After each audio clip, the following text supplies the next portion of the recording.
कश्मीर की मेरी बहन ने बड़ा अच्छा बोला, लेकिन ग्रांट्स पे कम बोला, बाकियों पे बोला, और जो डिपार्टमेंट्स में खामियां बताई मैं भी उसी पे सर एक दो बात करना चाहूंगा। आज की ग्रांट्स में सर सबसे पहले मैं जल शक्ति डिपार्टमेंट के लिए कहूंगा। सर पहले इसका नाम कुछ था और अब बदल के कर दिया कुछ और, लेकिन अगर आप जमीनी हकायत देखेंगे तो जहां जल है वहां शक्ति नहीं, जहां शक्ति है वहां जल नहीं। पानी का वो हाल है सर, मेरी कॉन्स्टिट्यूएंसी में मैंने 3 मीटिंग्स जो हुई, ऑनरेबल चीफ मिनिस्टर साहब की जब मीटिंग हुई, मैंने कुछ इशू उठाए, वहां पे इशू सुनने के लिए कोई नहीं आता, ना उनको कोई एड्रेस करता है। 4 स्कीमें मेरी कॉन्स्टिट्यूएंसी में इन्होंने कहा कि वो कंप्लीशन में है। मैंने एमडी से लेकर नीचे एक्सजेन तक कहा, मैंने कहा मेरे साथ वहां चलने के लिए तैयार हो, देखने के लिए तैयार हो, पानी चल रहा है, कोई जाने के लिए तैयार नहीं है। सर मेरी गुजारिश है सर, 95% यहाँ पे मंत्री साहब भी बैठे हैं, सेक्रेटरी साहब भी बैठे हैं, 95% जो जेजेएम की स्कीम में काम हुए हैं सब कागजों में है, ग्राउंड पे कुछ नहीं है। और तमाम स्कीमें जो है पुरानी स्कीमों को मेजरमेंट करके उनकी बिलिंग निकाली गई है। और 70% जो हमारे मजदूर वहां पे जिन्होंने काम किया, लेबर का काम किया, उनकी सर पेमेंट्स अभी तक उन बेचारे मजदूरों को वहां नहीं मिली। जो बाहर से ठेकेदार आए वो पैसे लेके भाग गए हैं। सर टैंक्स की बात करूं, सर जितने टैंक्स बने हैं, यहाँ पे मंत्री साहब भी सुन रहे हैं, सेक्रेटरी साहब सुन रहे हैं, अगर ये 4 टैंक मुझे गिनवा दें जिनमें पानी वहां पे स्टोर हो जाएगा जो बने हैं, मैं जो ये कहेंगे मैं माफी मांगूंगा इनसे कि कोई बात।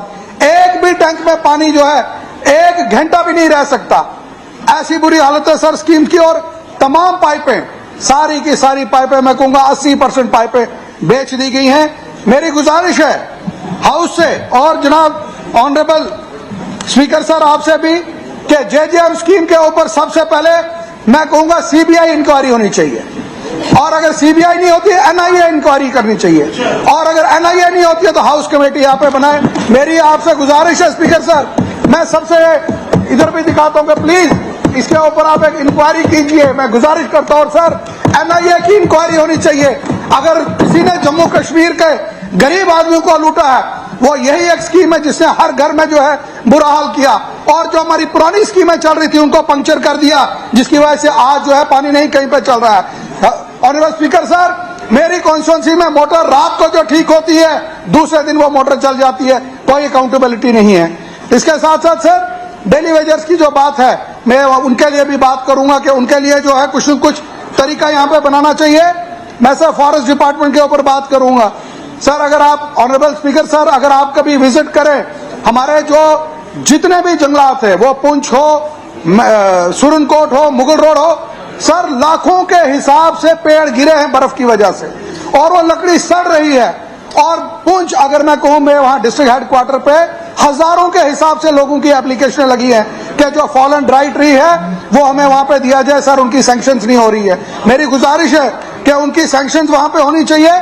और इसके साथ साथ सर यहाँ पे एक हमारे साथी ने कहा कि ST2 के लिए उन्होंने बात की, मैं उनको भी ये कहना चाहूंगा कि ST2 के लिए इनके वालिद साहब उड़ी साहब की बड़ी कंट्रीब्यूशन थी, लेकिन आज बड़ा अफसोस हुआ जब इन्होंने ये बात कही कि जनाब पुंछ को मिले तो वहां मिले। इनको मांगने का हक है, लेकिन पुंछ रजौरी के ऊपर बात करने का इनको कोई हक नहीं बनता, यहाँ पे बात करने का, ना इन्होंने वहां इलेक्शन लड़ा। मैं इनको ये गुजारिश करूंगा सर, मेरी गुजारिश है जो हमारा प्लान बनता है, जो हमारा प्लान बनता है ट्राइबल्स का, सर उसमें जो है चेंजेस नहीं आनी चाहिए, और अगर चेंजेस करनी है तो वो पूरी स्टेट में जो है सब जगह चेंजेस होनी चाहिए, मखसूस कुछ जगह चेंजेस होती है।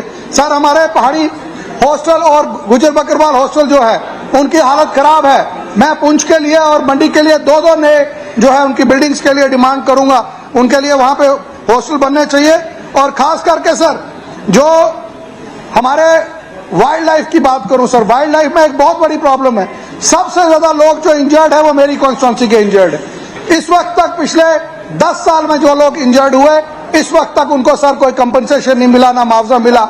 बड़ी हैरानगी होती है मुझे सर ये सुन के कि अगर कोई इंसान किसी रीछ से, जंगली जानवर से मारा जाए तो कोई सुनवाई नहीं है, और अगर अपनी जान बचाने के लिए किसी से कोई जंगली जानवर मर जाए तो ये वाइल्ड लाइफ डिपार्टमेंट और फॉरेस्ट वाले उस सारे घर को जो है अंदर डाल देते हैं। मुझे समझ नहीं आती कैसा कानून है सर। इसमें एक प्रोविजन बनाना चाहिए कि अगर कहीं पे ऐसा कोई जंगली जानवर हो जो कंट्रोल में नहीं आता है, उसको या तो डिपार्टमेंट वाले उसका कुछ करें, डिपार्टमेंट वाले 4 पटाखे वहां पे भेज देते हैं, जनाब अगर रीछ आ जाए तो पटाखे चलाओ वहां पे। मुझे समझ नहीं आती सर, पटाखों से कौन सा रीछ वहां से भागने वाला है, कौन सा जंगली जानवर वहां से भागने वाला है। हमें इस चीज पे सर बहुत। और सर तीसरा सर लास्ट में बात रखूंगा, हमारे फॉरेस्ट एरिया में क्रशर्स लगे हुए हैं। दरिया से तो लैंड जो माफिया था माइनिंग का उठाता था, लेकिन फॉरेस्ट एरिया से भी सर जो है सारा मटेरियल उठा के जो है वो इस्तेमाल हो रहा है। मेरी गुजारिश है उसमें स्पीकर सर आपके द्वारा कि इन चीजों पे कार्रवाई हो।